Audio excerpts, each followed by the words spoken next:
아멘. 분위기가 상당히 엄숙하네요. 제가 우리 교인들한테 좀 섭섭한 것이 있습니다. 네, 많이 섭섭한데, 이 양복을 우리 집사람이 얼마 전에 사줬는데 아무도 이쁘다는 얘기를 안 하는, 목사님 참 잘 빠졌습니다. 뭐 이런 얘기를 단 한 명도 안 해서 제가 굉장히 마음이 아주 섭섭합니다. 네, 지금이라도 말씀을 해주시기 바랍니다. 네. 워낙 멋지셔서 네. 수습이 안 돼요. 그런 거. 저기 영국 수상 중에 제일 유명한 수상이 한 명 있죠. 공부 못했는데 수상된 사람. 공부 엄청 못했는데 우리 어린이들에게 그래서 희망이 되죠. 제일 유명한 수상. 근데 공부는 학교 다닐 때 공부는 참 못했던 사람. 처칠 수상. 영국의 처칠 수상이 이제 2차 대전 할 때 그 처칠 수상에 대해서 모든 거에 대해서 사사건건 반대하는 국회의원이 한 명 있었습니다. 여성 의원이었는데, 그래서 이 전쟁 상황인데 너무너무 이제 그분도 나름대로 이유가 있었겠죠. 근데 이제 너무너무 여러 가지 거에 대해서 처칠 수상에 대해서 반대하면서 그 여성 의원이 어느 날 처칠 수상한테 질문을 하면서 이렇게 얘기했다고 합니다. 내가 만일 당신 아내라면 나는 당신이 마시는 차에다가 독약을 넣겠소. 이렇게 얘기를 했대요. 그 정도로 나는 당신이 싫다고. 그랬더니 처칠 수상이 뭐라고 했게요? 내가 만일 당신 남편이라면 차라리 그거 마시겠어. 이렇게 얘기를 했다고 합니다. 여러분, 5월은 가정의 달이고요. 우리는 지난주에 우리 가정을 회복하기 위해서 우리가 살펴볼 말씀, 너희 믿음이 어디 있느냐 라고 하는 말씀으로 살펴보았습니다. 그 말씀의 주제는 우리가 왜 이런 어려운 상황을 만나고 이런 남편을 만나고 마음에는 안 드는데 이런 아내를 만나고 이런 남편을 만나고 이런 일들을 만나고 이런 자녀들을 만날까? 그것을 하나님과 연결짓지 않으면 답은 한 개밖에 없습니다. 재수 없어서, 복 없어서, 지지리도 복도 없어서 이거밖에 없어요. 이러면 문제가 풀리지 않아요.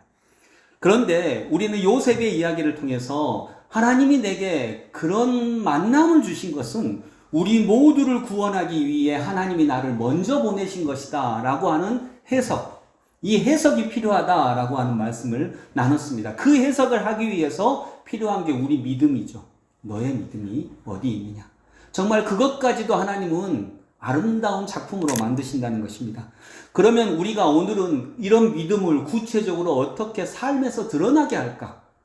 이런 믿음이 드러난다면 구체적으로 어떤 모습을 띌까 하는 말씀을 살펴보겠습니다. 1절 한번 같이 읽습니다. 1절 시작. 자녀들아 주 안에서 너희 부모에게 순종하라. 이것이 옳으니라. 아멘. 여러분, 에베소서는 굉장히 독특한 구조를 가지고 있습니다. 에베소서 1장은요 우주적 그리스도론이 드러나 있는 구절입니다. 따라서 합니다. 우주적 그리스도론. 우주적 그리스도론이 뭘까요? 예수님은 그리스도이신 예수님은 이 우주보다도 더 크신 분이고 이 우주를 만드신 분이다 라고 하는 거예요. 그 한 분이 33살 청년의 몸으로 십자가에 초라하게 못 박혀 죽으신 그분이 이 우주보다 더 크신 분이고 이 우주의 창조자 되신다라고 하는 엄청난 그리스도론이 에베소서 1장에 나와 있습니다. 그래서 에베소서 1장의 그리스도론은 빌립보서 1장에 나와 있는 그리스도론과 동시에 가장 넓은 그리스도론을 얘기하고 있는 굉장히 중요한 장입니다. 우주보다 더 크신 분. 여러분, 이 우주가 얼마나 커요? 진짜 크잖아요, 우주. 모르세요? 엄청 커요, 우주. 엄청 커. 여러분, 이 우주에 은하가 몇 개 있을까요? 은하. 지금 밤하늘에 보이는 별들은 다 우리 은하 안에 있는 별밖에 안 보여요. 은하가 몇 개 정도 있을까요? 이 우주에? 정확히는 모르지만 과학자들은 1000억 개 정도의 은하가 있을 거라고 봐요. 1000억 개. 1000억 개 정도의 은하가 있는데 이 1000억 개 정도의 은하, 각각의 은하에 각 하나의 은하에 2000억 개의 별이 있어요. 그리고 우리 은하에서 가장 가까운 이웃 은하가 안드로메다 은하예요. 가장 가까운데 얼마 떨어져 있냐? 300만 광년 떨어져 있어요. 빛이 300만 년 가야 닿을 수 있는 거리가 안드로메다 은하예요. 그게 제일 가까워요. 그러니까 이 우주가 얼마나 큰지 상상할 수도 없는데 이 우주보다 더 크신 분이 예수님이에요. 이런 그리스도를 얘기하고 있어요. 지금 속으로 말도 안 되는 소리를 하고 있어요. 예수님이 그 우주가 그렇게 큰데 제일 가까운 게 300만 광년인데 뭔 말도 안 되는 소리를 하고 있어. 여러분 우주의 기원을 아시죠? 145억 년 전에 우주가 뭐로부터 시작을 했어요? 요만한 이 손톱보다도 훨씬 더 작은 한 점에서부터 우주가 시작을 했어요. 그게 빅뱅 이론이거든요. 요즘에서는 제일 이제 정설처럼 굳어져 있는 빅뱅 이론인데 정말 작은 점에서 시작을 했어요. 그 점에서 시작을 해서 지금 이렇게 너무너무 말로 할 수 없을 만큼 넓은 우주가 됐는데 그 한 점이 저의 고백으로는 예수 그리스도예요.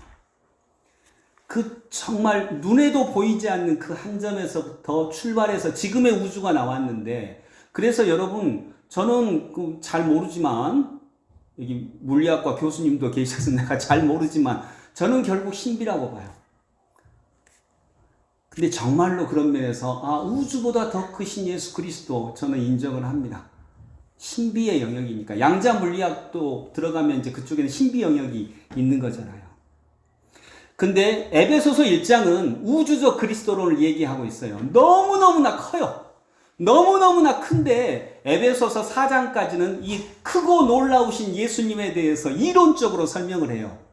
그리고 5장부터는 이런 예수 그리스도를 믿는 사람들이 어떻게 살아야 되는가를 얘기하고 있는 게 5장, 6장이에요. 여러분 우주적 그리스도론을 믿는 사람들은 예수님이 이렇게 넓고 크신 분이라고 하는 걸 믿는 사람들은 조그만 거 생각 안 하죠. 짜실한 거 막 이런 거 생각 안 하잖아요. 큰 거, 막 세계 평화, 세계 평화도 적죠. 막 우주 평화 이런 거 생각해야 되잖아요.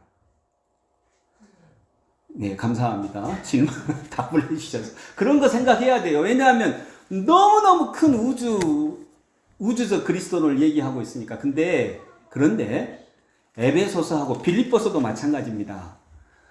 이 우주적 그리스도론 이렇게 엄청나게 크신 예수님을 믿는 사람들은 그러면 행동은 어떻게 해야 되느냐? 나라를 생각하고 작은 일은 무시하고 가정 일은 무시하고 큰 일만 생각해야 되느냐? 오늘 본문은 아니지만 5장 15절 에베소서 5장 15절 같이 읽어봅니다. 5장 15절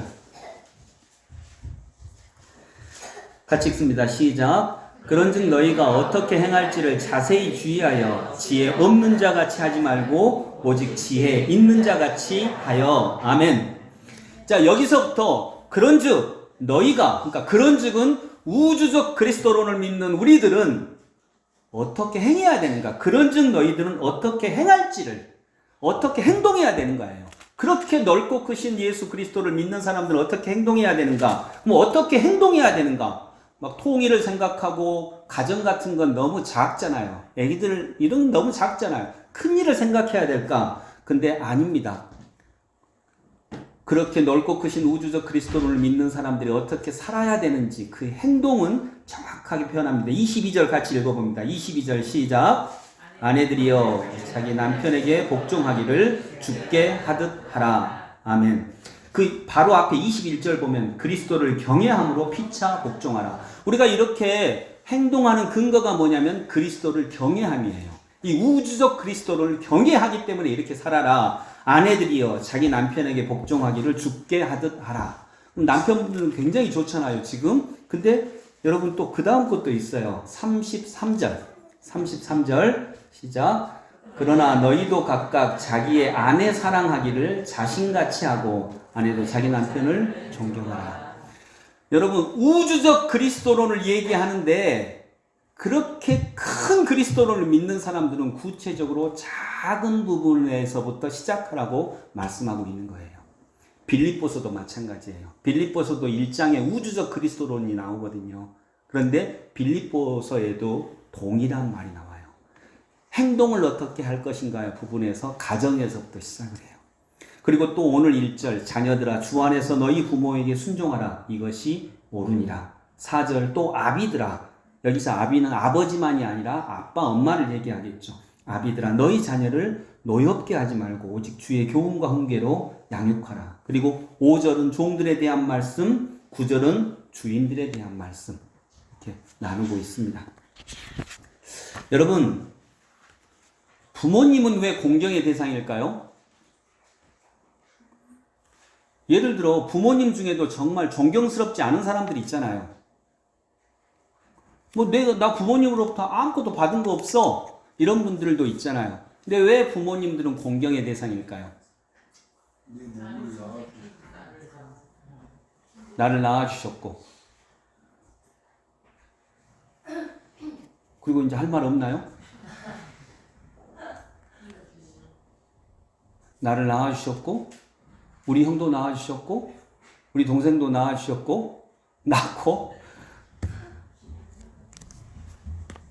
아버지가 왜 공경의 대상일까요? 어머니가 왜 존경의 대상일까요? 순종의 대상일까요? 아버지가 나한테 잘해줘서, 아버지가 나한테 객관적으로 존경스러운 면이 있어서, 어머니가 나를 위해 너무 희생해서. 그럴 수 있죠. 대부분의 부모님은 그러니까요. 그런데 그렇지 않은 부모님이 있다 할 때, 나는 정말 우리 아버지 존경할 수가 없어, 너무 마음에 안 들어, 또 우리 엄마 나를 위해 한 일이 아무것도 없어 라고 해도 순종하고 존중해야 돼요. 왜 그럴까? 그래서 오늘 1절의 말씀에 보면 자녀들아 너희 부모에게 순종하라 이렇게 말씀하지 않고 자녀들아 주 안에서 너희 부모에게 순종하라 이렇게 얘기하십니다.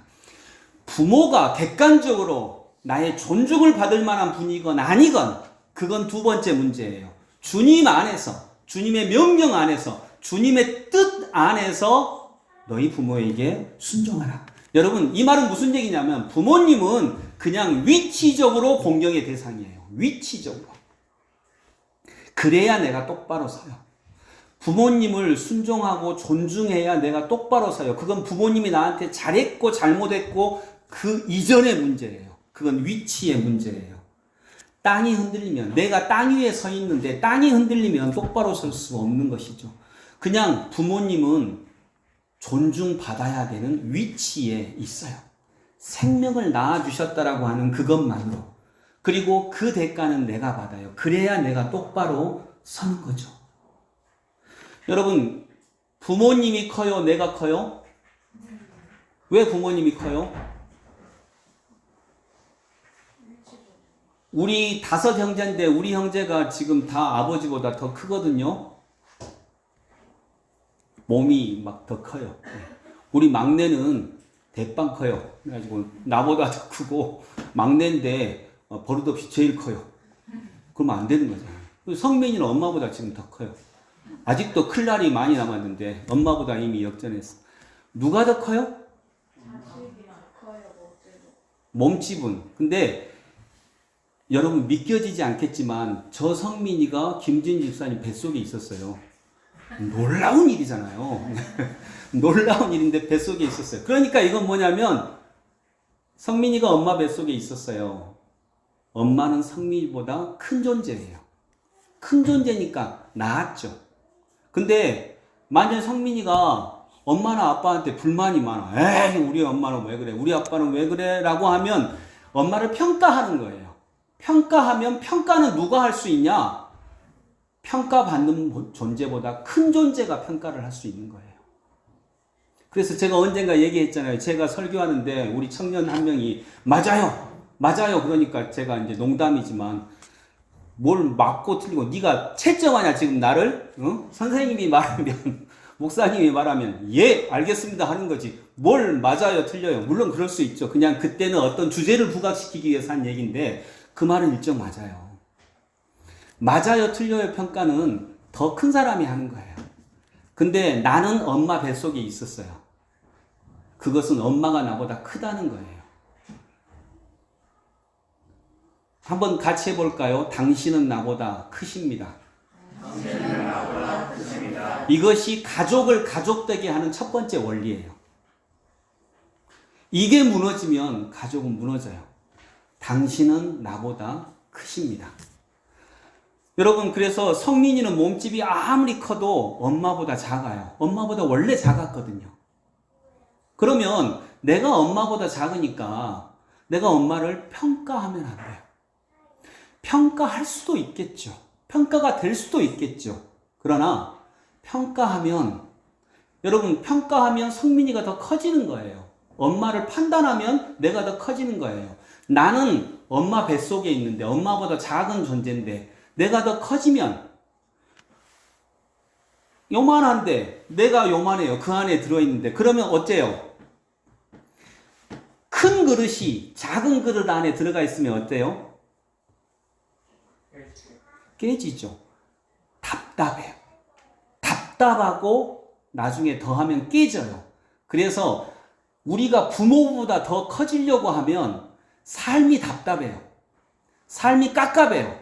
그리고 나중에는 깨져요. 내가 더 커지니까. 근데 가정을 지탱하는 제1의 원리는 당신은 나보다 크신 분입니다. 라고 하는 고백이에요. 이것이 가장 큰 거예요. 그리고 형제들 사이에서는 형이 나보다 사회적으로 너무 못났어도 당신은 나보다 먼저입니다. 라고 하는 거예요. 이 두 원리가 깨지면 가정은 갑갑할 수가 없어요. 가정은 답답할 수밖에 없는 거죠. 그래서 여러분, 부모님은 왜 공경받아야 되는가? 그건 무조건이에요. 왜냐하면 그 위치가 그래요. 그 위치예요. 그리고 그 위치를 존중해야 내가 똑바로 설 수 있는 것이죠. 남편도 아내도 마찬가지입니다. 여기 남편을 존중하고 아내를 사랑하라고 했는데 아내가 사랑받을 만한 면이 없다 할지라도 아내가 나한테 너무 잘해주고 너무 예쁘고 막 그런다고 해서 그러는 게 아니에요. 남편도 마찬가지예요. 남편과 아내가 존중받고 사랑받아야 되는 이유는 그 위치 때문이에요. 그 위치 때문에 사랑받고 존중받아야 돼요. 그래야 내가 바로 서요. 그것을 성경은 자녀들아 주 안에서 너희 부모에게 순종하라 말씀하고 있어요. 이건 주 안에서예요. 주 안에서. 주님의 뜻 안에서. 그래서 여러분, 부모님께서는 그 부모님이 어떤 분이라 할지라도 우리는 고백할 수 있어야 합니다. 당신이 나보다 크십니다. 그래야 내가 제대로 설 수 있어요. 그러지 않으면 평생토록 답답한 삶을 살게 돼요. 그리고 결국 깨지게 되는 거죠. 나는 부모님 안에 있고 그런데 내가 부모님보다 더 크니 깝깝하고 답답하다 못해 나중에는 깨지게 되는 거죠. 근데 여러분, 부모님 비판해도 돼요. 한 번은 폭발해야 돼요. 부모님 비판해도 되고 정말 내 마음에 안 드는 점 얘기해도 되고 그래도 돼요. 한 번은 하세요. 두 번은 하세요. 그러나 늘상 그러면 내가 제대로 살 수가 없어요. 늘상은 하지 마세요. 한 번은 정말 할 수 있어요. 두 번도 할 수 있어요. 그 정도는 할 수 있어요. 왜냐하면 나의 얽힌 마음도 풀어야 되니까. 그러나 늘상 그렇다면 그것은 나를 성장하지 못하게 하는 큰 틀이 됩니다. 여러분, 내가 직장에 들어갔어요. 자, 내가 직장에 들어갔어. 직장이 어쨌다고요? 직장에 들어갔어요. 내가 직장에 들어갔다는 말은 직장이 커요? 내가 커요? 내가 직장보다 크면 직장 안에 못 들어가죠. 내가 큰데 어떻게 들어가요? 근데 직장이 나보다 커요. 그러니까 직장에 들어간 거예요. 시집 가죠. 시집에 들어갔어요. 시집이 커요? 내가 커요? 내가 작으니까 시집에 들어간 거죠. 그런데 직장에 그래서 들어갔는데 내가 작은 존재가 되어서 들어갔는데 그래서 직장에 들어갈 때는 배우겠다고 하잖아요. 그런데 조금만 가면 이제 내가 더 커져요. 부장님도 마음에 안 들고 이것도 마음에 안 들고 저것도 마음에 안 들고 그래서 평가하기 시작을 해요. 내가 커요. 내가 직장보다 크니까 내가 직장에서 얻어먹을 것을 얻을 수 없어요. 즉 내가 성장하지 못해요. 내가 더 크니까. 그리고 답답해요. 깝깝해요. 나중에는 깨지게 되는 거죠. 그 질서를 어기면 그 대가를 내가 받아요. 그러니 여러분 이해해야 돼요. 주 안에서 용납하라. 주 안에서 순종하라. 주 안에서 존중하라. 이것이 담고 있는 뜻을 이해해야 되는 거죠. 부모가, 배우자가 내 생각에 온전하지 않아도 그 속에 담겨져 있는 뜻을 이해할 때에 우리는 지난 시간 요셉의 고백처럼 그렇게 똑바로 설 수 있고 제대로 설 수 있고 더불어서 우리 가문에 흐르는 어떤 그 흐름들을 끊고 새로운 문화를 일으키는 가문으로 설 수 있다라고 하는 것입니다. 내 남편, 내 아내, 내 아이들, 우리 아버지, 어머니, 내가 그토록 나를 힘들게 했던 그분들의 그런 말들, 그런 행동들 살펴보면 다 그분들이 한 게 아니라 우리들의 모순된 관계가 한 것들이에요.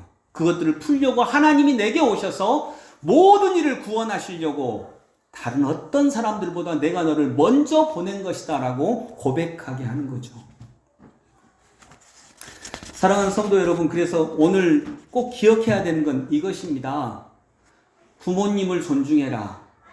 부모님을 존경해라. 순종해라. 주 안에서. 그것은 우리 부모님이 착하고 안 착하고 헌신적이고 정말 존경받을 만하고 이걸 떠난 겁니다. 그것은 위치적으로 그렇습니다.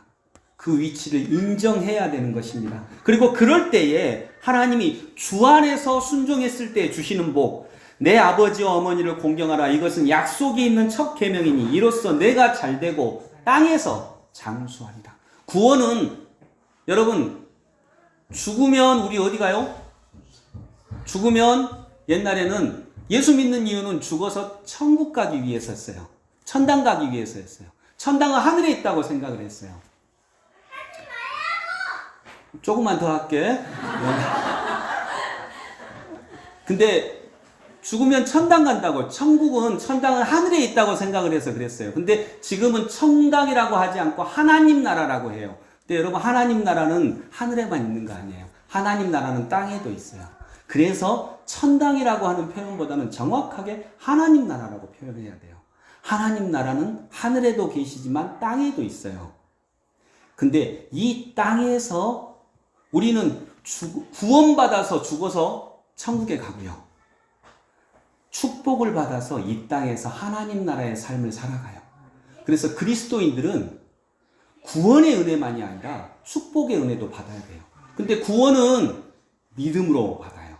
축복은요? 축복은 행함으로 받아요.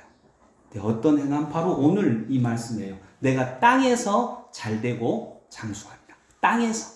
땅에서 받는 축복이에요. 그것은 우리가 이렇게 위치를 인정하고 그 위치, 내가 더 커지지 않고 당신은 나보다 크십니다라고 하는 고백을 할 때에 가능한 것입니다. 여러분, 성경이 인정하는 기관이 두 개가 있다고 해요. 많이 들어보셨을 거예요. 성경이 인정하는 기관 두 가지. 어디죠? 진짜 궁금한데 듣고 있어요? 좀 대답 좀 해봐요. 예, 성경이 인정하는 두 가지. 첫 번째는 성경에 하나님이 직접 창조하신 두 가지 사회기관. 가정, 교회. 가정과 교회는 하나님이 직접 창조하셨어요. 그래서 여러분, 이 가정과 교회는 하나님이 직접 창조하셨는데 회사는 하나님이 직접 창조하셨을까요? 안 창조하셨어요. 내가 만약 의사면 병원을 내가 경영한다 그랬을 때 병원을 어떻게 경영할지는 하나님이 구체적으로 성경 속에 넣어두지 않으셨어요. 그래서 병원을 경영할 때는 내가 병원장이라면 창조성이 필요해요. 창조력을 발휘해야 돼요. 내가 회사 사장이라면 회사를 경영할 때 창조성을 발휘해야 돼요? 안 해야 돼요? 해야 돼요. 그런데 가정과 교회는 하나님이 직접 창조하시고 가정과 교회는 이렇게 하라고 성경 속에 딱 넣어두셨어요. 그래서 가정과 교회에는 창조력을 발휘해요? 안 해요? 근본적으로는 발휘하면 안 돼요. 가정은 이렇게 하라고 넣어두셨어요. 남편들아, 내 아내 사랑하기를 주께서 주의 교회를 사랑하듯이 그렇게 하라. 아내들아, 너의 남편을 존중하라. 자녀들아, 주 안에서 너희 부모를 순종하라. 부모들아, 자녀를 노엽게 하지 말고 오직 주의 교훈과 훈계로 양육하라. 이것은 주님의 명령이에요. 위치에 따른 명령이에요. 그래서 이거에는 창조성을 발휘하면 안 됩니다. 저는 그렇게 생각을 합니다. 근데 여러분, 우리가 새가족 공부할 때, 우리가 요즘엔 새가족 공부할 때 하나님이 주인이십니다. 이거 공부하죠. 새가족 공부할 때. 근데 왜 하나님이 주인이라고요? 우리 인생을 결정하는 굉장히 중요한 요소들이 뭐죠? 내가 남자로 태어났는가, 여자로 태어났는가? 내가 한국 땅에 태어났는가, 다른 나라에 태어났는가? 내가 부잣집에 태어났는가? 이왕이면 태어나려면 이건희 아들로 태어나면 좋잖아요. 그러잖아요. 예. 노영준 전사님도 노영준 하지 말고 이건희 아들로 태어났어. 이영준 하면 벌써 발음도 탁 좋고 막 그러잖아요. 예. 근데 왜 나는 우리 아버지 아들로 태어났을까? 그래서 이것은 인생을 결정하는 굉장히 중요한 요소들을 내가 결정하지 않았다. 그러기 때문에 하나님이 주인이시다라고 얘기를 했는데 요즘 젊은이들이 제가 이제 요 얘기를 하니까 어떤 젊은이가 와서 얘기하더라고요. 목사님 저는 공감하지 않는다고. 그래서 왜? 남자로 태어났어도 내가 신체는 남자인데 나는 여성이 더 좋아라고 해서 성전환 수술도 할 수 있고 이렇게까지 얘기를 하더라고요. 그래서 요즘 정말 젊은이들은 그런 면도 고민을 한대요. 그래서 그렇겠구나, 그렇게 이해할 수도 있겠구나. 그런데 저는 거기까지는 인정하고 싶지는 않아요. 정말 하나님이 주신 영역 거기서부터 시작을 해야 된다고 저는 생각을 하거든요. 근데 그것은 일단 논외의 문제로 둔다 할지라도 가정과 교회에는 창조력이 발휘되면 안 됩니다. 그건 하나님이 명령하셨어요. 그래야 한다고. 아버지가 어떤 분이든지 어머니가 어떤 분이든지 그것이 중요한 게 아니라 우리는 1차적으로 당신은 나보다 크십니다라고 하는 고백을 할 때에만 내가 똑바로 설 수 있다라고 하는 것이 가능하다는 것입니다. 그리고 그때부터 변화는 시작되는 것입니다. 남편도 마찬가지고 아내도 마찬가지입니다. 여러분 50대 초반의 한 중년 남자의 이야기입니다. 50대 초반의 이 남성분은 자기는 늘 매사에 성실했고 정말 자기 자신은 가난한 집안에 태어났지만 사업도 크게 이루었습니다. 그래서 자기 인생은 그런대로 성공했다고 자부하고 살고 있었습니다. 그런데 어느 날 가족에 대해서 생각을 해보게 됩니다. 그동안 자기가 가족에 대해서 생각을 해보지 않았는데 가족에 대해서 책을 한 권 읽게 됩니다. 근데 항상 이렇게 얘기를 했어요. 누가 너한테 제일 중요한 게 뭐냐? 사업이냐 가정이냐? 그러면 뭐가 더 중요해요? 가정이 더 중요하죠. 가정이지. 그걸 말이라고 물어보냐? 가정이지. 근데 어느 날 한 분이 그랬대요. 너 그러면 네 사업보다 가정이 중요하잖아. 그렇지. 가정이 중요하지. 너 사업에 관련된 책은 몇 권 읽어봤어? 수십 권 읽었지. 가정에 대해서는 몇 권 책 읽었어? 한 권도 안 읽었네. 그래서 이분이 나름대로 충격을 받아서 가정에 대한 책을 한번 읽기 시작을 했어요. 그런데 이제 새로운 것들이 들어오는 거예요. 그러면서 그동안 내가 무엇을 하고 살았나 하는 반성과 함께 성공한 인생이 아닌 실패한 인생, 인류가 아닌 삼류로 산 것이 아닌가 하는 생각이 처음으로 들더라는 것입니다. 자기는 남자로서 아빠로서 할 일을 다 했다는 자부심과 긍지가 있었습니다. 왜냐하면 나 자신은 진짜 가난한 집에 태어났지만 이제는 내가 사업에 성공해서 집도 커다란 아파트에서 살고 살림도 풍요롭게 해주어서 자식들이 해달라는 것, 과외, 해외 연수, 스키 이런 거 해주고 싶은 거 다 해줬어요. 그리고 좋은 자동차에 골프도 하고 해외여행도 하고 자기는 아주 잘 살고 있고 성공한 인생인 줄로만 생각했다는 것입니다. 그런데 어느 날 자기가 정말 가족에 대해서 너무 몰랐다라고 하면서 고백을 합니다.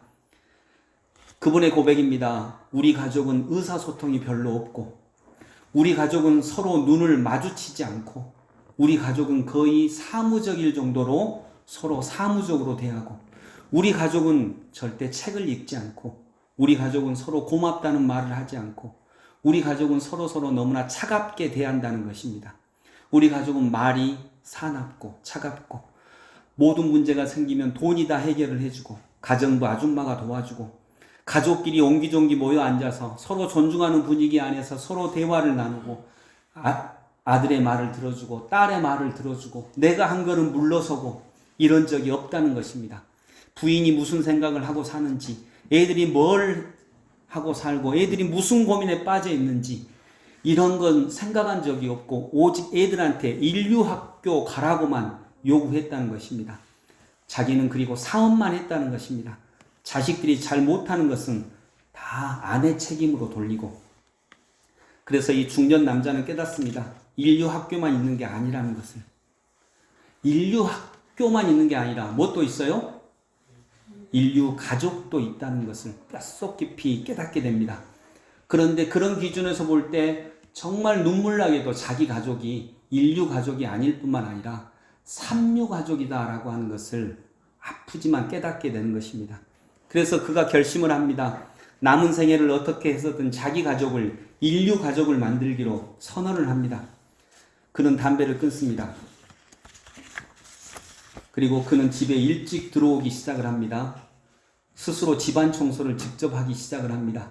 거실에 술병을 치우고 그 자리에 책을 놓고 책을 읽습니다. 골프 치는 것을 줄이고 가족들과 함께 산행을 합니다. 아내에게 존댓말을 쓰기 시작을 합니다. 아내에게 존댓말 쓰셔야 됩니다. 아멘. 다시 한번 하겠습니다. 네. 아내에게 존댓말 쓰셔야 됩니다. 송기진 집사님, 아멘. 아멘. 예. 남편한테도 존댓말 쓰셔야 됩니다. 야, 물 갖고 와. 이러면 안 돼요. 이러면 안 되고. 애도 웃잖아요. 우리 신선희 집사님이 신혼 초에 그랬대요. 여보, 물 가져와. 하나 3달 때까지 가져와. 근데 나중에는 이거 시기도 어렵대요. 그래서 여보 부르고 얼른 갔다 왔대요. 송기진 집사님이. 저분이 얼굴은 저렇게 생겼어도 처참한 삶을 살았던 분입니다. 근데 이분이 인류 가족을 만들기로 결심을 해요. 그래서 아내에게 존댓말을 하고요. 자식들에게도 공경하는 태도를 갖습니다. 자식들에게도 말을 부드럽게 하기 시작을 합니다. 가족들에게 고맙다는 문자를 생전 처음으로 보냅니다. 책을 읽습니다. 가족들과 산책을 합니다. 서점에도 같이 갑니다. 미술관도 공연장도 함께 갑니다. 집에서 함께 음악을 듣기도 하고 TV를 같이 보면서 함께 재밌게 웃는 시간도 가집니다. 그 어떤 곳에서보다 집에서 밝은 표정을 지으려고 정말 많이 노력을 합니다. 그리고 가정에서 모든 일을 기쁘게 내가 먼저 하고자 합니다. 그러던 어느 날 자기 집안의 분위기가 바뀐 모습에 스스로 너무나 감동이 됩니다. 그동안 느껴보지 못한 행복감이 올라옵니다. 늘 그림자처럼 쫓아다니던 불안도 초조도, 이 초조 때문에 그렇게 아이들을 닥달했던 그 모습도 어느 순간 사라지고 말할 수 없는 평화가 자기 가슴에 흐릅니다. 노래가 저절로 나오고 휘파람이 쉽게 나옵니다. 그리고 가족들이 그렇게 고맙습니다. 여러분, 정말 그렇습니다. 우리는 인류 학교만 있는 줄 알고 그 인류 학교에 자식들을 보내려다가 정작 인류 학교에 보낸다 할지라도 정작 내 가족은 삼류가 되고 하류가 되고 많은 경우가 얼마나 많은지요. 인류 회사에 들어가고 인류 기업을 이루려다가 정작 가족은 하류로 전락해 버리는 것입니다. 여러분, 저도 인류 학교 가고 싶었습니다. 저도 서울대학교 가고 싶었습니다. 그래서 저는 못 갔죠. 당연히 놀러는 한번 갔습니다. 근데 그래서 저도 서울대학교 가고 싶었기 때문에 그래도 제 아내는 서울대학교를 가고 싶었던 아내를 또 똑같이 얻었습니다. 네. 그래서 제 아내는 서울대학교를 가고 싶어 했습니다. 우리 똑같이. 근데 중요한 건 여러분, 인류 학교도 있지만, 인류 회사도 있지만, 인류 가족이 정말 소중한 거 아니겠습니까? 아멘. 인류 가족이 있습니다.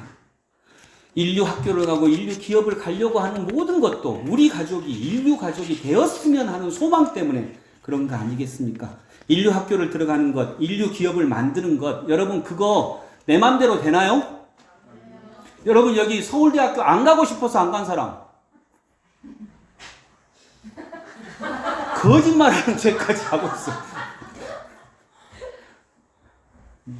안 가고 싶어서 안 갔어요? 네, 그랬구나. 네. 다 뒤에 사람들이 비웃고 있잖아요. 서울대학교 안 가고 싶어서 안 간 사람은 없어요. 그건 마음 먹는다고 갈 수 있는 게 아니에요. 인류회사 안 가고 싶어서 안 간 사람 없잖아요.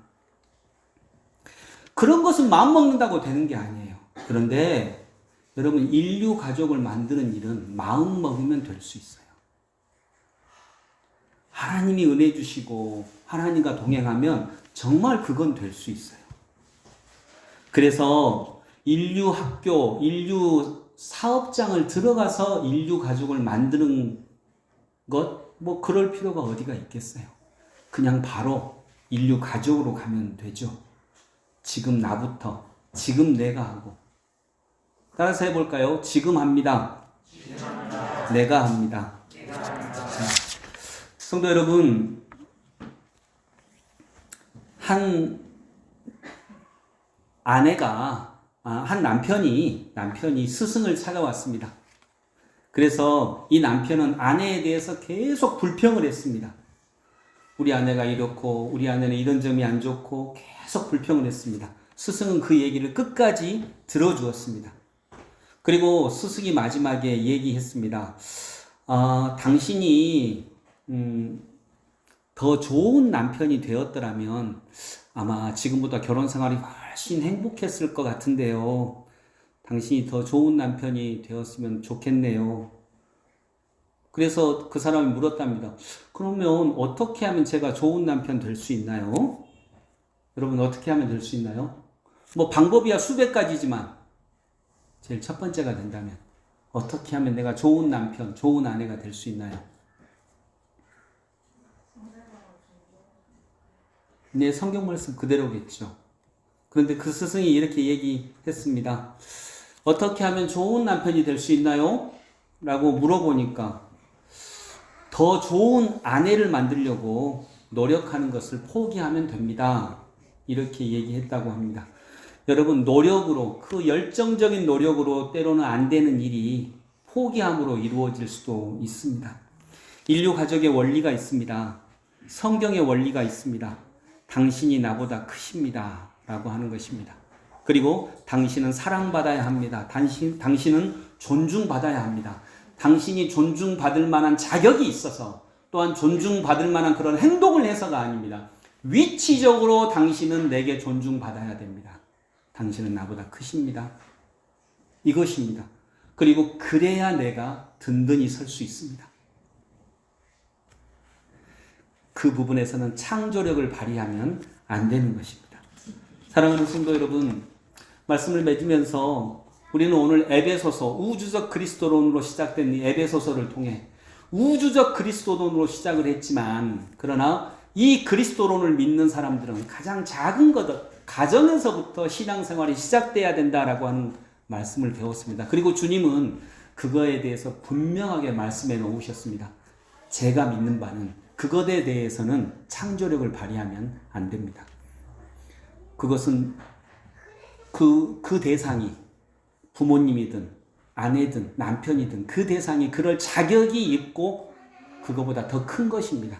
그런 자격이 있건 없건 상관없습니다. 위치적으로 존중받아야 합니다. 위치적으로 존경받아야 합니다. 그래야 내가 어쩐다고요? 그래야 내가 바로 설 수 있습니다.